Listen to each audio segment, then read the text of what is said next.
This is the CBS Evening News. Bob Schieffer reporting. Good evening. Michael Dukakis charged tonight that he has been smeared by the campaign tactics of George Bush. And he branded as an outright lie allegations that he's soft on crime. His comments are included in a 5-minute paid political broadcast scheduled to run nationwide at the end of prime time tonight. The tough talk comes at the end of a day in which Dukakis campaigned through areas where Bush is said to be strongest. And we have a report from Bill Whitaker. Running in the face of conventional political wisdom, Michael Dukakis today campaigned through the Deep South, a region considered all but solid for George Bush. And yes, worthy underdogs always have been, but that's what they were saying about the Los Angeles Dodgers. Polls don't vote, as all of us know. People vote. Still, Dukakis is fighting an uphill battle here. Even some Southern Democrats say the region is a waste of Dukakis' time. But Dukakis staffers insist there's still a chance. And we really believe we're on a roll and that we're turning things around in the South. So Dukakis is rolling up his sleeves and fighting for Southern votes, pitching a populist message. He wants to help the people on Easy Street.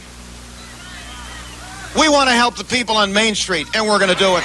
And he's beginning to do what Southern Democrats have urged him to do all along. Fire back at Republican charges that he's soft on crime. I suppose when you're put in charge of the war against drugs and you fail as miserably as George Bush has failed, you got to divert public attention, and that's what they're trying to do. Today, Lloyd Benson shot back at Republican charges on gun control. You think I'd serve on a ticket with any fellow who's going to take my shotgun away from me? Absolutely not. Dukakis is even fighting back with a series of tough new TV ads. This 5-minute ad runs tonight. In their TV ads, the Republicans accuse me of being soft on criminals. That's a lie. Dukakis has saved most of his campaign budget to flood the airwaves with ads between now and Election Day. Southern Democrats applaud the new tough Dukakis, but one top Texas Democrat said today he wishes he had seen this 2 weeks ago. Bill Whitaker, CBS News, Atlanta. Bush stayed home today, but he did disavow some of the charges that his people have leveled at Dukakis, and we have more on that now from Eric Ingberg. George Bush, answering questions at his home, today disowned a leaflet sent out by Republicans in Illinois saying that rapists and murderers back Michael Dukakis. You back that leaflet? No, I don't. And I don't back some of the stuff they're saying about me, and no, I disapprove of that. It's one of the few times Bush has publicly voiced any doubts about the pit bull-style Republican campaign. But he showed no signs this week of deviating from a harsh personal attack style. I would like to help define for you the man I am running against and throw a little red political meat out there. The red meat charges that Dukakis is soft on criminals, a liberal out of the mainstream, remains the heart of the Bush message. All the polls show that it is working. But a Newsweek magazine poll out today finds that nearly 2/3 of the voters regard the '88 campaign as more negative than those of the past. Voters blame both parties about equally. Bush's own private polls, campaign sources say, show him with a 10-point lead nationwide, including big leads in Ohio and New Jersey. Against that backdrop, Bush is warning against complacency. And I'm going to fight just exactly like that, every inch of the way. And if I find anybody letting up in their campaign, my campaign, their history. Bush then took most of the weekend off. Have a nice weekend. We will be on the road again on Monday. The danger for Bush now, analysts say, is that voters are not strongly committed and the turnout may be the lowest in a generation. A Bush voter, a marginal Bush voter, may not vote because they think he's going to win and therefore the vote isn't necessary. Bush's strategists are reminding themselves how Dukakis once had the lead in the polls. So look back 2 short months ago, see what happened to that campaign and realize it can happen here too. So the signs they were posting at Bush headquarters this week had one message only: don't let up. Eric Engberg, CBS News, Washington. Congressional leaders let up a little this morning. They slept in, but you couldn't blame them because they had a late night and it was all official business. A report on that from Terrence Smith.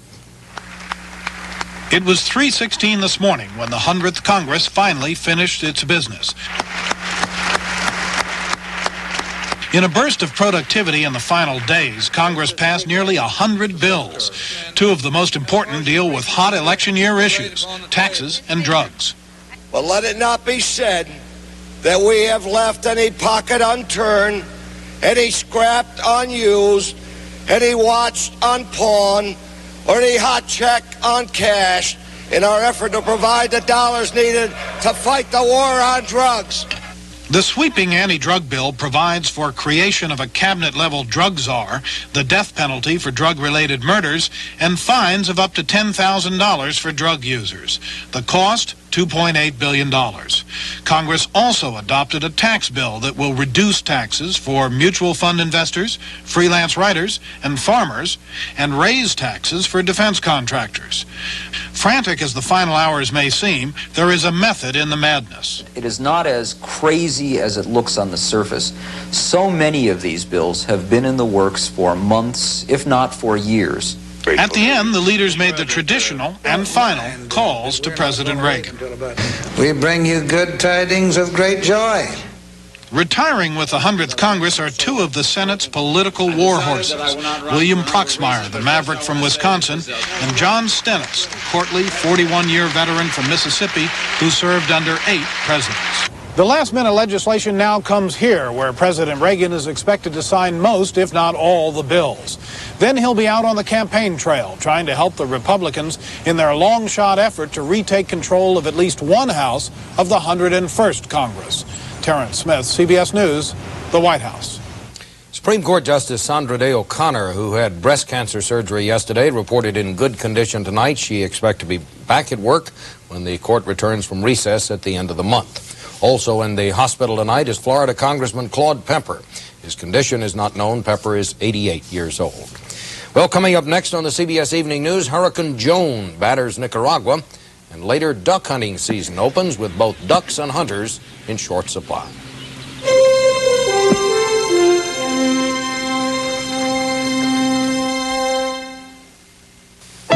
X-Lax presents some gentle guarantees. A feeling of freshness, of confidence, and the peace of mind that comes from the X-Lax guarantee. Taken at bedtime, X-Lax is guaranteed to work gently, effectively by 8 a.m. or your money back. So you can start the day feeling like yourself again. And that's a promise you can count on. X-Lax, guaranteed complete relief by 8 a.m. Believe it or not, these 3 prunes have more fiber than this entire bowl of bran flakes. Prunes, the high-fiber fruit.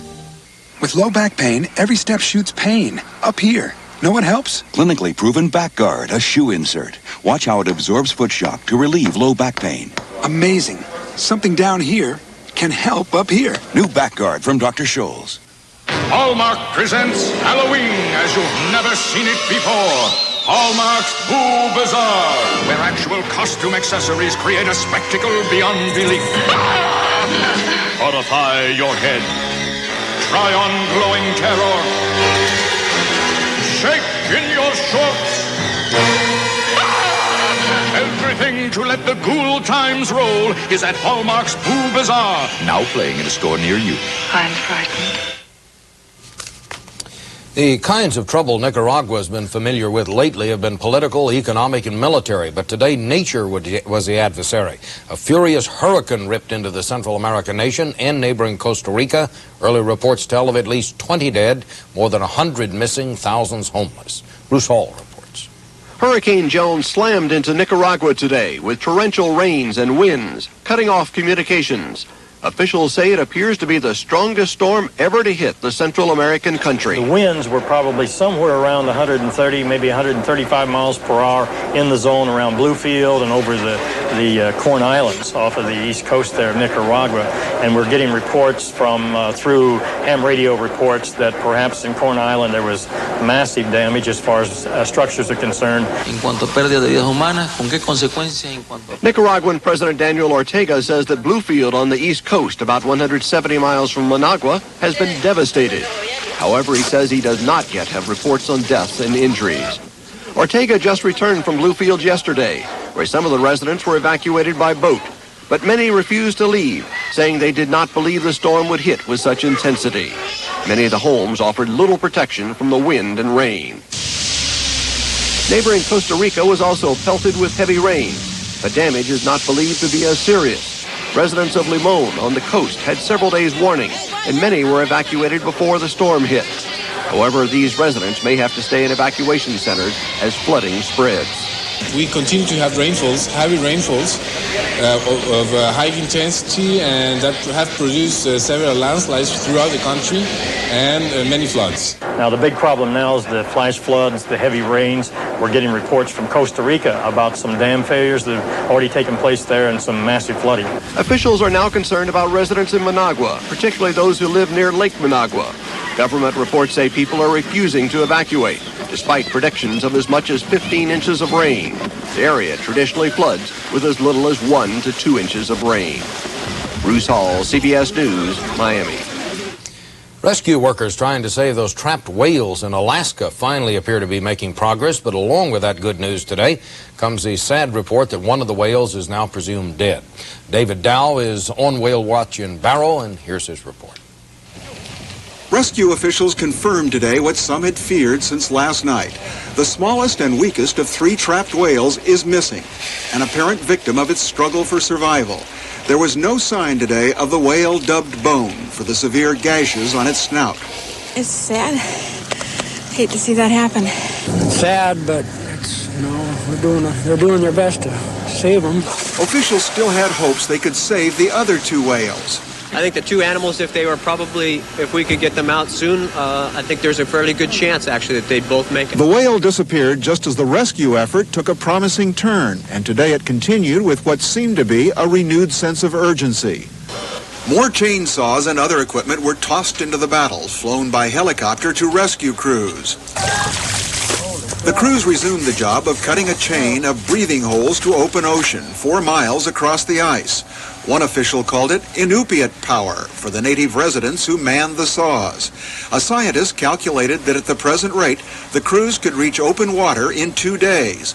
Hopefully, he said, the whales would follow, as they seem to be doing now. Meanwhile, a Sky Crane helicopter was sent back to punch more holes with a 5-ton battering ram. But first, there was the job of clearing out the ice that formed in the holes made yesterday. And there were questions as to whether the unique operation was worthwhile. Everything we've done, it's been done for the first time. So any progress at all is pioneering a new area. And still more pioneering to come. Officials say a pontoon drilling rig called the Archimedes Ice Screw will also be thrown into the battle to save now 2 stranded whales. David Dow, CBS News, Barrow, Alaska. Italian police said today that they have arrested a Lebanese woman carrying photographs of at least 2 American hostages being held in Beirut. They are also questioning an Italian businessman who was waiting to meet her. Police believe the woman, who was picked up at a Milan airport Thursday, may have been a go-between in negotiations for release of the Americans, journalist Terry Anderson and Professor Alan Steen. This is the anniversary of the birth of the Prophet Muhammad, a major holiday in the Muslim world. And Afghanistan's embattled president, Najibullah, noting the holiday, appeared on Soviet TV today to announce that he was prepared to travel to Mecca, the Muslim world's holiest city, to hold peace talks with the opposition Mujahideen. So far, no response from them.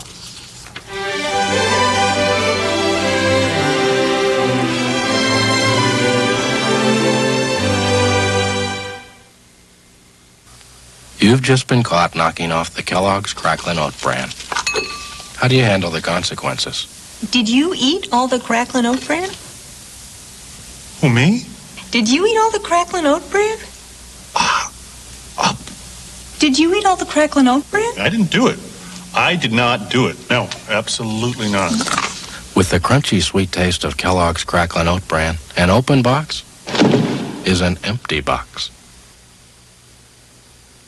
Claude Akins. Love your Polygrip ads, but I use a powder adhesive for my dentures. Then try this. Super Polygrip Powder. One use holds up to 12 full hours. Get Super Polygrip Powder with 12-hour holding power. Great news. I don't need surgery for my hemorrhoids. The doctor said they're not that serious. He said use Preparation H. Preparation H helps shrink swelling of tissues as it often relieves pain and itching for hours. Aren't you glad you didn't need surgery? Preparation H. For every investment expert who says the market's going up, an expert says it's going down. If the experts can't be certain, what chance do you have? A much better chance if you invest in Nuveen for steady, tax-free income. Nuveen. It's the long-term investment of certainty in a climate of uncertainty. Nuveen. America's tax-free investments. For more information, call your broker or financial advisor or 800-372-1500. In a presidential race, the important thing is not always how many votes you get, but where you get them. From our Washington notebook tonight, some thoughts about that and about the Electoral College and what it can tell us about presidential campaigns. We begin with Horace Busby, political analyst, one-time aide to Lyndon Johnson, who says it can tell us a lot. The only thing a handicapper, whether it's a horse race or a NASCAR race or an NFL football game, can go on is the record of the past performance. So you look at that, it shows up most clearly in the Electoral College. Horace Busby calls it the electoral lock. What he means is that in the 5 presidential elections since 1968, 23 states have gone Republican every time. In contrast, only 2 states have gone Democratic every time. The 23 states that have gone Republican in those contests have 202 electoral votes, and all a candidate needs to win is 270. There are certain states where you have no chance and you have to just let them go and fight as hard as you can for all the states that will cluster up in the middle. Editorial cartoonists might be able to poke fun at the system, but for Democrats, breaking that lock has been increasingly tough in recent years. In 1980, Reagan got only 51% of the popular vote, but he scored an Electoral College blowout, getting 489 electoral votes to Carter's 49. Republicans say it is the liberal Democrats who have fared most poorly in recent years. Whenever the Democrats put up a liberal northern candidate, or northern liberal, like Hubert Humphrey, Walter Mondale, George McGovern, and quite likely this year Michael Dukakis, the Electoral College locks that candidate up. The Founding Fathers designed the Electoral College to give the small states equal status with the populated states, and northern liberals like John Kennedy and Franklin Roosevelt made it work for them. But Busby says voting patterns have changed. This election is showing, the Democratic position is showing the effect of the westward movement of the population.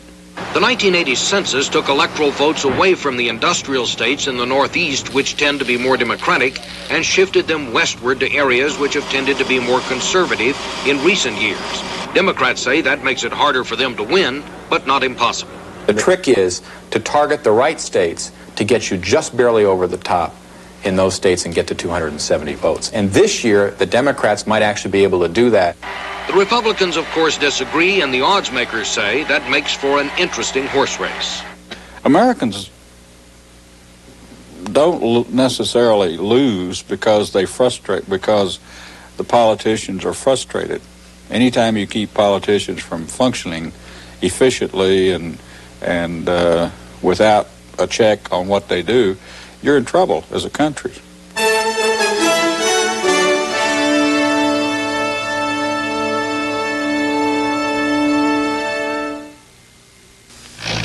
what are you doing at Dow these days, Peggy? Well, right now I'm working in agricultural research, Grandpa. We're trying to help farmers find new ways to make every dollar work harder. We want to keep this farm in the family a few more generations. Pretty tough, isn't it? You bet. So your dad and brother are going to need all the help they can get. And you can make a difference in what tomorrow brings. I won't let you down. 'Cause Dow lets you do great things. Time for a quick break and one of my favorite quick snacks, Sunsweet pitted prunes. Surprised? I don't know why. They're good for you and they're delicious. Rounder, plumper, Sunsweet. X-Lax presents a gentle guarantee. A guarantee that X-Lax works gently by 8 a.m. when taken at bedtime or your money back. A promise you can count on. X-Lax, guaranteed complete relief by 8 a.m. Welcome to a room unlike any you've ever seen. A room where the light comes on automatically when you enter, then goes off when you leave. Where you never have to flip a switch, pull a string, or wish you had an extra hand. Every room could be this convenient if you add a First Alert sensor switch. It automatically turns the lights in any room on and off. Sensor switch from First Alert. Isn't there room for one in your home? Look for the complete sensor switch line. The Atlanta Falcon football team is in the middle of a hot competition, and it is not their game against the New York Giants tomorrow. It's a competition over where they'll roost in the future. And in this kind of contest, it's the owner of the team that calls the signals. Christine Negroni reports.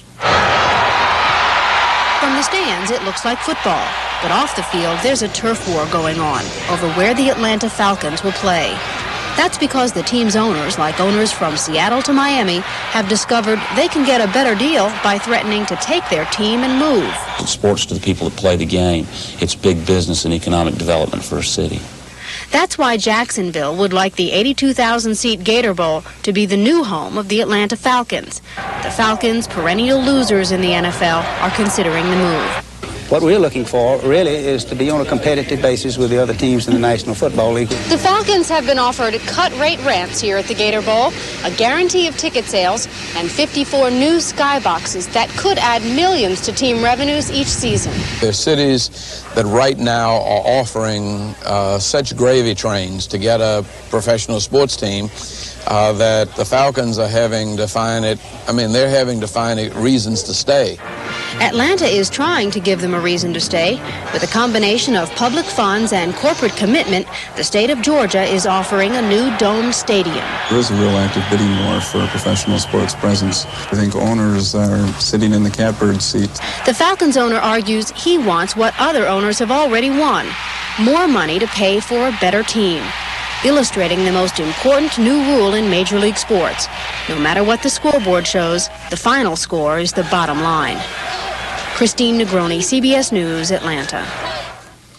With South Africa preparing for municipal elections next week, there was another example today of whites defying apartheid. 3 academics in a leading South African university met in Zambia with leaders of the African National Congress, the latest in a series of such white-black meetings. Tonight, Martha Teichner has a story of one white man who pioneered in this fight and what's happened to him. The bird was the government psychiatrist's idea. A companion for Raymond Suttner, diagnosed as suffering the acute effects of prolonged isolation in a South African prison. Suttner calls the bird JB for jailbird. You must understand that my client has been in detention under extremely onerous circumstances. Of the last 27 months, he has spent approximately 18 in effective solitary confinement, and that has had an inevitable toll upon his physical and mental condition. Until he was jailed, Suttner was a lawyer actively involved in the anti-apartheid movement. Now released, he is a man who still acts like a prisoner, a man who has to take drugs for depression, drugs for sleep, and more drugs for the cramps and vomiting the other drugs cause. Like so many other detainees, Raymond Suttner was never charged with any crime, never tried, never convicted, only held until the South African government decided he was too ill. It's good to see you again. He had been in prison before, 7.5 years, for being a member of the outlawed African National Congress. But this time was worse, he wrote to a friend in May. It is a great struggle to get by, he said. Raymond Suttner was a founding member of the United Democratic Front, an anti-apartheid organization that was recently banned. Suttner campaigned to involve whites. What we're trying to do in the UDF is show them that they needn't be bystanders in their own country, that they can play a role in creating this new South Africa. Raymond Suttner has paid a price few white South Africans are willing to pay. Even now, he has to report to the police station twice a day. He is not allowed to go out at night, to see more than 4 people at a time, to be interviewed, to take part in politics, to work. His life is restricted to mundane chores. Raymond Suttner has paid with his freedom and his health. The government has made the man in the mirror just a bystander after all. Martha Teichner, CBS News, Johannesburg.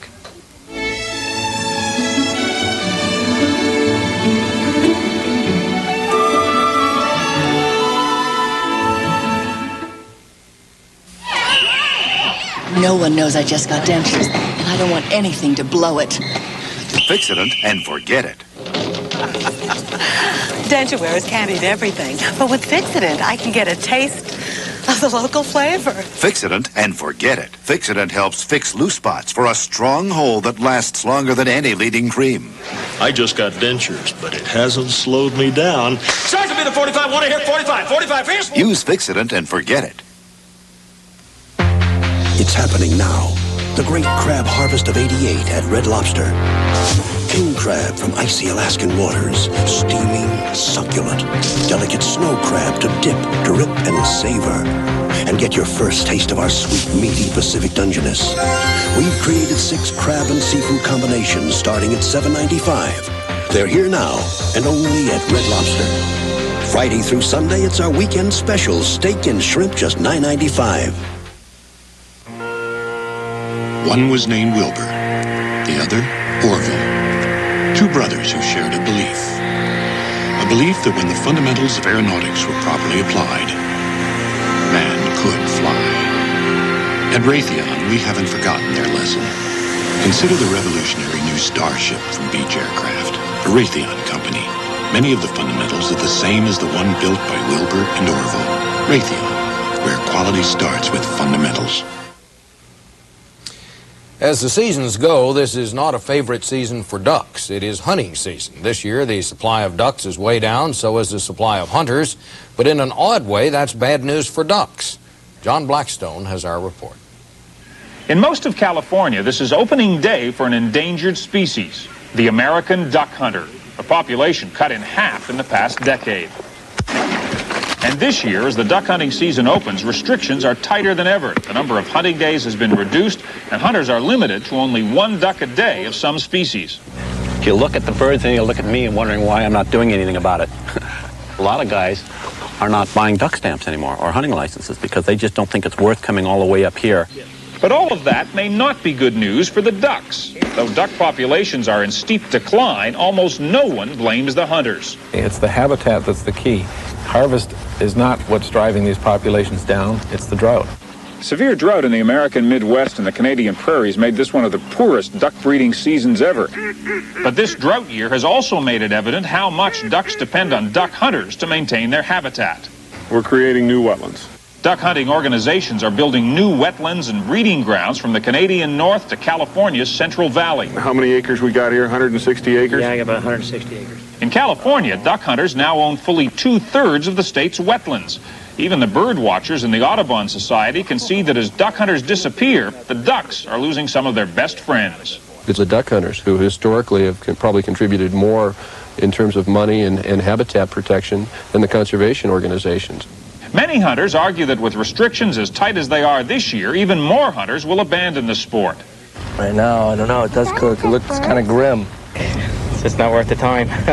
Government regulators may be reluctant to discourage further the one group that pays most of the bills. The money that they've spent on their licenses, on their duck stamps, is what's in large part preserving the waterfowl resource. For now, ducks have to look down upon duck hunters as their partners as well as their predators. John Blackstone, CBS News, Colusa, California. That's the news. Susan Spencer will be here tomorrow. Later tonight on West 57th, Steve Croft will have the story of a small town terrorized by arson. I'm Bob Schieffer, CBS News in New York. Good night.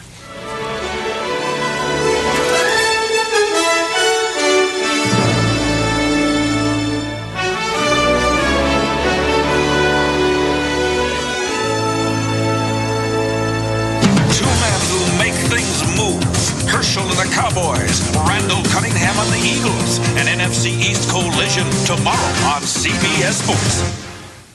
This is CBS.